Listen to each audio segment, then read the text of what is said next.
Assalomu alaykum. Salomatmisizlar, yaxshimisizlar? Qur'on festivallari to'xtatilib, pivo festivali boshlangan joydan men sizlarga bugun prямой efir qilyapman. Qonunlar kimga qanaqa ishlash haqida bugun siz bilan gaplashamiz. Qarangki, Oliy Majlis Qonunchilik palatasining ro'parasida pivo festivali bo'lyapti. Aslida qonunlarimizda 14 yoshli voyaga yetmagan qizlarni 50-60 yoshli erkaklarning ichiga yalang'och tushirtirib, unga ichtirib, kayf qildirib, o'zligini esidan chiqartirib, harom ishlarni qildirish bormidi? Qachon biz u qonunni tasdiqlagan edik? 18 yoshgacha bo'lgan bolalarimizga nimaga pivo ichishga ruxsat u, nimaga Qur'on o'qishga ruxsat yo'q? Nimaga men bolalarimga istagan joyimda Qur'onini o'rgata olmayman u?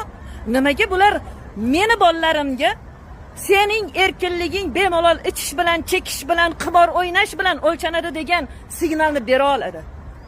Bu signalni berayotganlar kimlar? Va bu signalni berayotganlarga aslida qonuniy to'siq qo'yadiganlar, ichki ishlar xodimlari bularni kimdan himoya qilib bu yerda qorovullab turibdi? Nahotki bironta ichki ishlar xodimlari kodeksni o'qib, jinoyat kodeksini o'qib, mayli dinga amal qilmasin, mayli halol harom demasin. Voy, jamoat joylarda spirtli ichimliklarni ichish, targ'ib qilish, tarqatish mumkin emas ekan. Nega endi biz qilishimiz kerak? Nega qonunan taqiqlangan festivalni biz himoya qilishimiz kerak deydigan bitta ham formali xodimimiz yo'q? Amallaringiz va pagonlaringiz qonunlardan ham qadrliroqmi, hurmatli ichki ishlar xodimlari? Nimaga men bugun o'zimni vatanimda bolamga Qur'onni o'rgata olmayman u? Nimaga qayerdan kelgan bir kelgindilar qonunlarni buzib, spirtli ichimliklar tarqatishni bemalol xotirjam targ'ib qilar ekan va bu yerda voyaga yetmagan yoshlarning qatnashishi erkinlik deb taqiqlan, bemalol tarqatilar ekan. Nega? O'ldikmi? Butun o'zbek erkaklari o'ldingizmi? Agar siz o'lgan bo'lsangiz, biz ayollar tirikmiz. Janob prezident, iltimos, to'xtating. Norozimiz, xafamiz.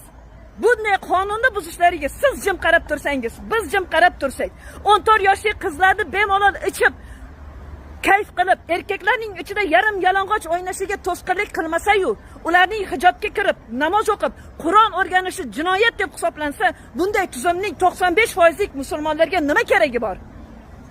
Kimga keragi bor? Nimani aytmoqchisizlar?